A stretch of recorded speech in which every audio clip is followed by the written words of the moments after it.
ግን ያው ፎሬን ከረንሲን ሞላ ፔመንት ሜቶዶች ያስመርጠናል። በርግጥ ፕሮፎርማው ሲሰጠን በዚህ መልኩ ነው የምስማማው ይላል ሳፕላየሩ። ወይ በኤልሲ ነው ይላቸዋል፣ ወይ ደግሞ በሲኤዲ ነው ይላቸዋል፣ ወይ ደግሞ በቲቲ ነው ይላቸዋል። ስለዚህ ሶስት አይነት የፔመንት ሜቶዶች ናቸው ያሉት። ስለዚህ ኤልሲ ማለት ጀስት ሌተር ኦፍ ክሬዲት ነው፣ ዘ ሞስት ሴፍ የሚባል ፔመንት ሜቶድ ነው በዓለም ደረጃ። ስለዚህ ሲኤዲ ደግሞ በተለይ ኤልሲ ጀስት ለሁለቱም ዘ ሞስት ሴፍ የሚባል አይነት ነው። ሲኤዲ ከሆነ ግን ለገዢው ነው በብዛት ለገዢው ነው ለገዢው ነው ሴፍ የሚባል ምክንያቱም ዶክመንት ከላከ በኋላ ነው ክፍያ የሚፈጸምለትና ቲቲ ከሆነ ደግሞ በኦፖዚት ቀድመህ ነው ክፍያ የምትከፍለው ነው። ስለዚህ ስፔሻሊ ቲቲ ስትመርጡ መጠቀም እንዳለብን ማለት ነው። ያው ጀስት ቲቲ የሚባለው ከ5000 በታች ዶላር የምናስፈቅድ ከሆነ ነው ቲቲ የምንጠቀመው እንጂ ከዛ በላይ ከሆነ በኢትዮጵያ ሕግ አይፈቀድም ማለት ነው። ስለዚህ ከ5000 በታች ዶላር በታች የምናመጣ ከሆነ ቲቲ ነው ማድረግ ያለብን ማለት ነው። ስለዚህ ኤልሲ ምንድነው ብለን ስንል is a financial document issued by a bank on the behalf of a buyer guaranteeing payment to a seller of goods or services provided that the seller meets specific terms and conditions outlined in the document. ስለዚህ እዛ each and every agreementዎች አሉ ኢንተርናሽናል አግሪመንት እንደዚህ የኔን ማሟላት አለበት የኔን እንትን ማድረግ አለበት ቫሊድ የሚሆነው ለዚህ ምናምን ነው የሚሉት ነገሮች አሉት። ኢንተርናሽናል አክሴፕትድ የሆኑ እንትኖች ኮንዲሽኖች አሉና እዛው ላይ ይካተታሉ። በዛ መልኩ ነው የሚላክለት የባየሩ ባንክ ለሴለሩ ባንክ ማለት ነው። ስለዚህ ሪቮከብል ነው ኮንፈርምድ ነው ምናምን የሚመሳሰሉት ነገሮችን እዛው ላይ በደንብ ተጠቅሶ የሚሄድበት ሁኔታ አለ ማለት ነው።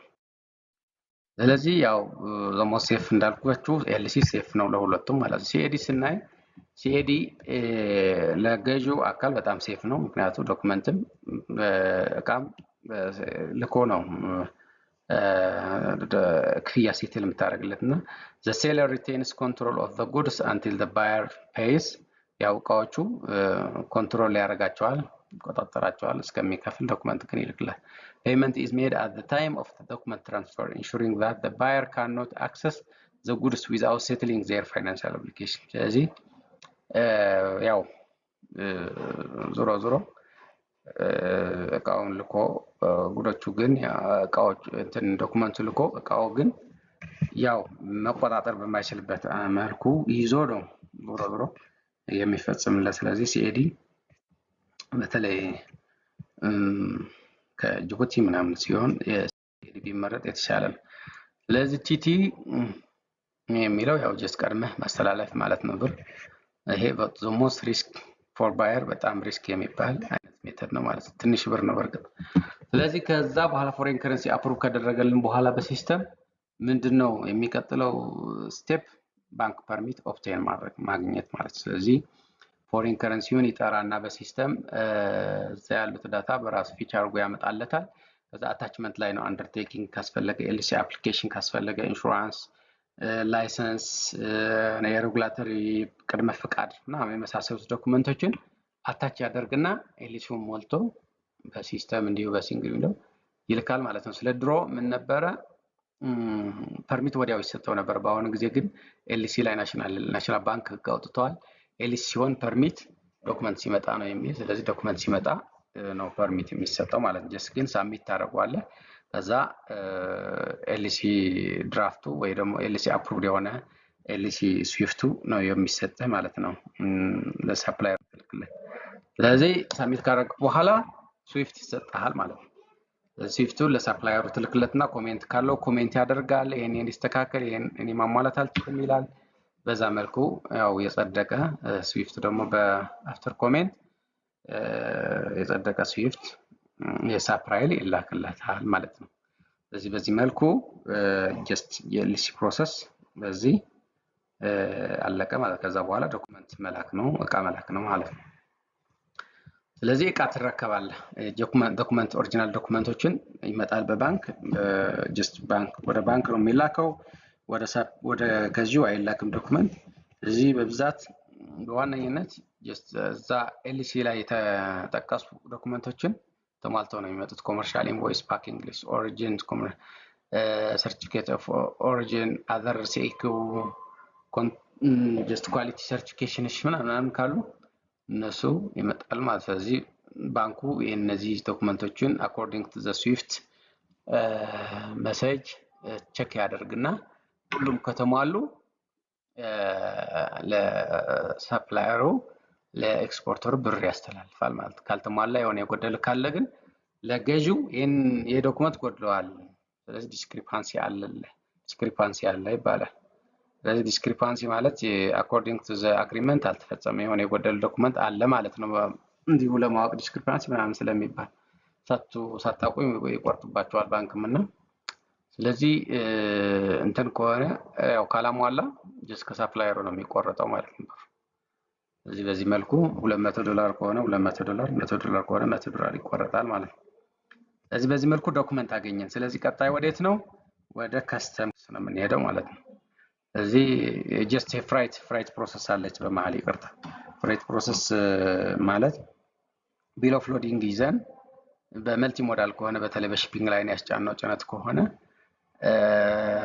ቢል ኦፍ ሎዲንግ እንይዝና ፍራይት እናሰራለን። ሄደን ቢል ኦፍ ሎዲንግ ዋን አስገብተን ፍራይት የሲ ፍራይት ስንት ነው፣ የኢንላንድ ፍራይት ስንት ነው ብለው ሺፒንግ ላይንስ በብዛት የሲ ፍራይቱ ከነ ናሽናል ባንኩ አራውንድ $8,000 ገብቷል አሁን ፐር ኮንቴነር።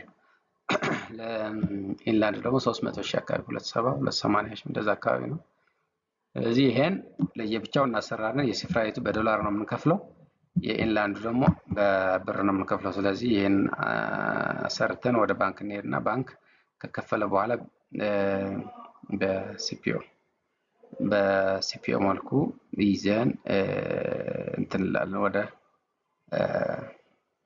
ወደ ናሽናል ወደ ሺፒንግ ላይንስ ሄደን ደግሞ ፍሬት ኢንቮይስ እንሰራለን ማለት ነው። እንትኑ ደረሰኝ ይሰጠናል ማለት በዛ መልኩ። ስለዚህ አሁን ወደ ከስተም ፕሮሰስ ነው ማለት ነው። ከስተም ፕሮሰስ ሁሉም ዶክመንቶች። ስለዚህ በዋነኝነት ኮመርሻል ኢንቮይስ፣ ባንክ ፐርሚት፣ ኢንሹራንስ፣ ማሪን ካርጎ ኢንሹራንስ ማለት ነው፣ ሰርቲፊኬት ኦፍ ኦሪጂን፣ ፓኪንግ ሊስት፣ ቢል ኦፍ ሎዲንግ ምናምን የመሳሰሉት ሁሉም ላይሰንስ ምናምን ሁሉም እነዚህ ስካን አድርገን ለትራንዚተር እንሰጣለን። ስለዚህ ደግሞ በዛ በመጣው ኮመርሻል ኢንቮይስ ሳድ ወይ ደግሞ ሰልፍ አሰስመንት የመሙላት ሁኔታ ይኖራል ማለት ነው። ከሰልፍ አሰስመንት በኋላ ወደ ፍተሻ ነው የሚሄደው። የፍተሻ ፕሮሰስ ደግሞ ልዩነት ካለ ልዩነትን ያሳውቃል። ስለዚህ የዋጋና የፍተሻ ልዩነት ካለ ያያል። በዛ መልኩ አስተካክሉ አሰሰሩ።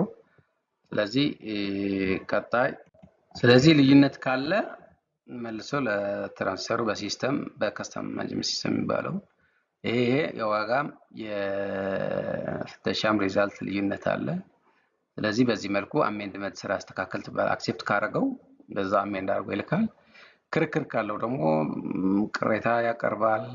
የዋጋ ክርክር ካለ የመሳሰሉት ነገሮችን ቅሬታ ፕሮሰስ ቅሬታ የዛው ያለው በብራንቹ ቅሬታ ያቀርባል። ያው ብራንቹ እንትን ካረገው ሪጀክት ካረገው ወደ ሄድ ኦፊስ መሄድ ይችላል።